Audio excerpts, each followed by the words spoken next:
পঞ্চগড় থেকে ছেড়ে আসা ঢাকাগামী আমাদের বহনকারী ট্রেন একক এক্সপ্রেস এই মুহূর্তে টাঙ্গাইল রেলওয়ে স্টেশন থেকে ছেড়ে যাচ্ছে ঢাকার দিকে। আসসালামু আলাইকুম, সবাইকে স্বাগত জানাই নতুন আরও একটা ভিডিওতে। এই যে দেখুন, আমাদের ট্রেন ধীরে ধীরে চলে যাচ্ছে ঢাকার দিকে। আপনাদের মধ্যে কারা কারা এই স্টেশন থেকে ট্রেন জার্নি করেছেন বা এই স্টেশনটা দেখেছেন অবশ্যই কমেন্ট করে জানাবেন। আমি রাত 1টা 5 মিনিটে 5 রেলওয়ে স্টেশনে ট্রেনে উঠেছিলাম। এখন সকাল 7টা বাজে। এই যে দেখুন, ধীরে ধীরে ট্রেন চলে যাচ্ছে। এখানে লেখা আছে কি, বাংলাদেশ পুলিশ, রেলওয়ে পুলিশ। এই যে স্টেশন দেখুন কত সুন্দর, অনেক যাত্রী দাঁড়িয়ে আছে ট্রেনের অপেক্ষায়। ট্রেনটা কিছু সময়ের জন্য এখানে দাঁড়াইছিল, এখানে বেশ কিছু যাত্রী উঠানামা করলো। ট্রেন এখন আবার ছেড়ে যাচ্ছে। খুব ভালো লাগতেছে। আমি যখনই ঢাকাতে যাই তখনই আমি স্টেশনটা ঘুরে ঘুরে দেখি। এর আগেও বহুবার ভিডিও করে আপনাদের দেখিয়েছি, আজকে আবারও দেখালাম। আমার খুব ভালো লাগে।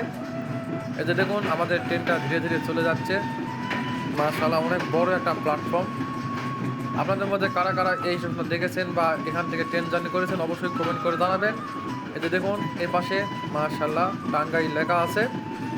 এই ভিডিও কেমন হলো অবশ্যই কমেন্ট করবেন, লাইক করবেন, শেয়ার করবেন। আর ট্রেন জার্নি করতে আমার খুব ভালো লাগে, মাঝে মধ্যে আমি ট্রেন জার্নি করি। আপনার কেমন লাগে অবশ্যই কমেন্ট করে জানাবেন। সবাই ভালো থাকুন, আল্লাহ হাফেজ, দেখা হবে পরের ভিডিওতে।